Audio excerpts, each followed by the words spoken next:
Coach Quinn. Well, just another free-flowing college hockey game. Is it midnight? It's 9:50.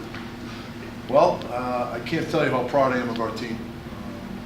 I know people are going to talk about the penalties, as they should, but boy, we didn't feel very good about ourselves after we left Denver.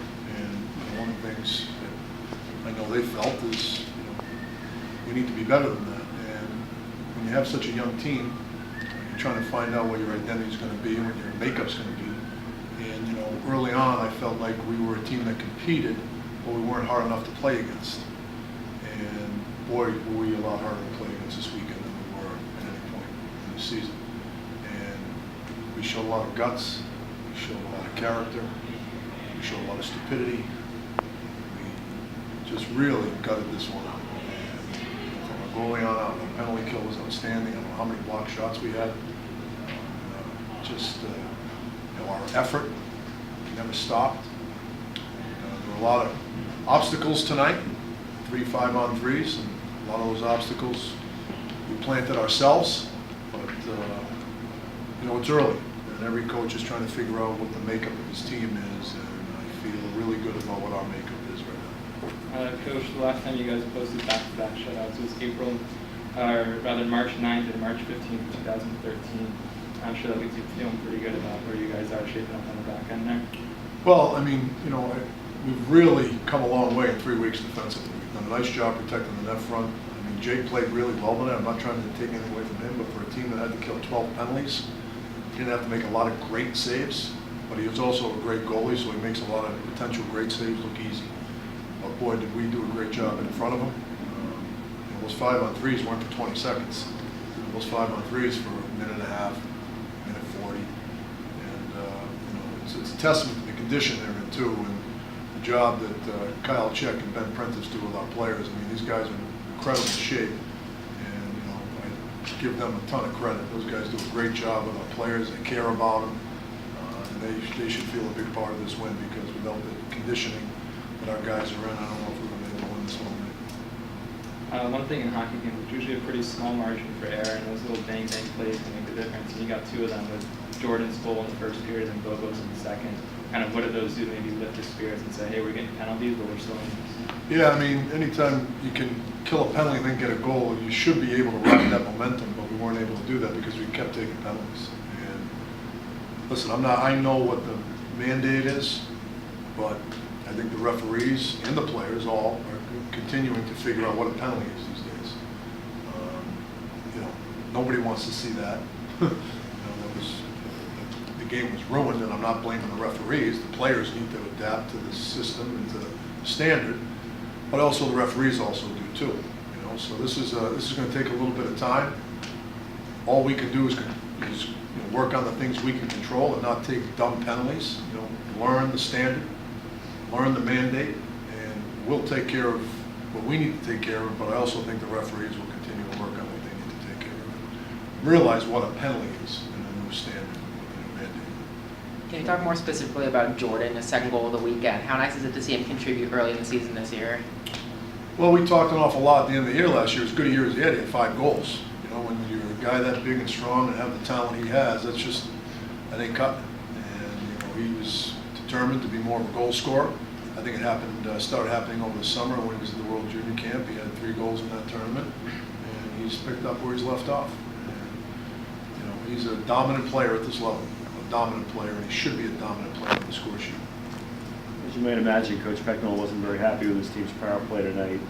Still trying to figure out for sure who their goaltender is going to be. But what were your impressions of Quinnipiac, and did you imagine facing them again maybe in March? Yeah, I mean, they're a really good team, and I think Rand and I are both trying to figure out what our teams are really all about, as is every coach in the country. But they're well coached. They've got big, strong players. They've got some skill, and there's a reason they came in here with the record they had, with all the hype and all the tout, because they're good, legitimately good, and they're going to be a team to reckon with come the spring. Why you guys killed off 12 penalties tonight. You had 7 power plays, and I think it went over 7. What do you think you need to work on the power play throughout the next week? Well, the problem when you kill 12 penalties is a lot of your power play guys are killing. So by the time you get a power play, there's a little bit of tiredness, and maybe mentally there's a little bit of a break, you know, and that can happen. So, I mean, I know we're going to have a great power play. I'm not worried about that. I would like to have gotten tonight, as I'm sure all our players would have, but we'll get there. We're a work in progress, and I think their understanding of what a power play is at our level, we're still learning. A lot of these guys are young kids. What they perceive to be a power play and what we think you need to do on it may not work at this level. Early in the game, a long delay, trying to sort out penalties. What do you do as a coach to try and keep your guys in it and not keep them, keep their head in the game? Well, just talk about, hey, this is, don't get frustrated. You're playing hockey in front of 6,000 people. What the heck more do you want? This should be fun. You're playing for your school, and let's stay positive and let's enjoy this. I mean, this is why you play. This is why you play sports. Saturday night in Boston, playing Quinnipiac, ranked 4th in the country, and we had 6,000 people here. So let's, don't mope around because you're taking some penalties. Let's stop taking them and let's enjoy this. And, I thought we maintained our positive energy and our enthusiasm throughout the game. Have you ever been involved in a game with 19 or more penalties and no power play goals? No, I've never seen it. No, never seen that. So. And any thoughts, Coach, on they're not going to show up on the stat sheet too much, but how Brandon Hickey and Dante Fowler are kind of fusing back on the back end. They seem to be pretty much shutting down everything that came their way. Yeah, they played really well. I thought the whole decor, McAvoy, Summerby, Chris, McLeod, I thought they all did a great job. And our penalty killers were outstanding. I know he didn't get a point tonight, but I thought Keller was outstanding tonight. He was all over the place. I mean, he's such a gritty player for a kid with that type of skill and his vision. He's just, those guys don't fall out of trees. And he's a heck of a player. He's a dominant player even when he doesn't score. I know he wants to score, and we want him to score too, and that'll take care of itself. But, I thought Roberto had a good night. I thought Bellows had a really good night. I thought, obviously, Greenway had a great night. JFK. Kelly killing penalties. I mean, we manned up. Olsen, they all manned up. So that's what it takes to win at this level. What does this weekend do for this team too? Now you guys have next weekend off before Northeastern. I'm sure it's a huge confidence booster. Yeah, well, you're going to live with the result tonight. We talked about that. But we wanted to consume ourselves with our effort, mental and physical, because I think if we do that, the results will take care of itself. So. We were more focused on being harder to play against, competing, and we did that. The result took care of itself. Can you kind of expand on JFK's performance? It seems like he does some of the little things, and his hockey IQ is, I think, off the charts. You expand on what obviously his play tonight? Yeah, well, we use him in so many situations, and he's got such poise. He's so elusive, and he's a great skater. I think it's an underrated part of his game. He's really elusive. He's shifty, he's tough to defend, he's got a great stick, he's got a great head for the game, he's got incredible composure and mental toughness.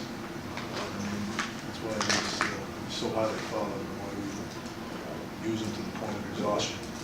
You talked about Keller not scoring. Is it rare to find freshmen who can still do everything else right, even if they're not scoring? Yes, it is. And he's so competitive, you just see how he hums the puck. He's a great penalty killer. Great penalty killer. He's a well-rounded player. He's grown up an awful lot in 6 weeks. The increase in penalties this year in Quinnipiac, beating the country in power play percentage for the last 5 years, was the PK something you stressed early on in the week in practice? Well, we've been stressing on it all year because I thought last year we didn't have a great penalty kill. And I take a lot of responsibility for that because looking back, I think we could have practiced it better. And some of the things we needed to demand. And it helps when you have more guys who can kill. I think we have more depth, so guys aren't getting exhausted. We've got 6 to 8 forwards who can kill, which makes it easier for those guys because they're not as tired. And we're always focusing on special teams. Last night half the game was special teams, and tonight more of it was. So, you better practice them, and you better be ready because it's going to really influence the game. Have you thought about setting a limit on the number of penalties you want this team to take in a game? You'd never know. We want to take under 4. So I guess we could take some math classes here because we just did 12. Thanks, Coach.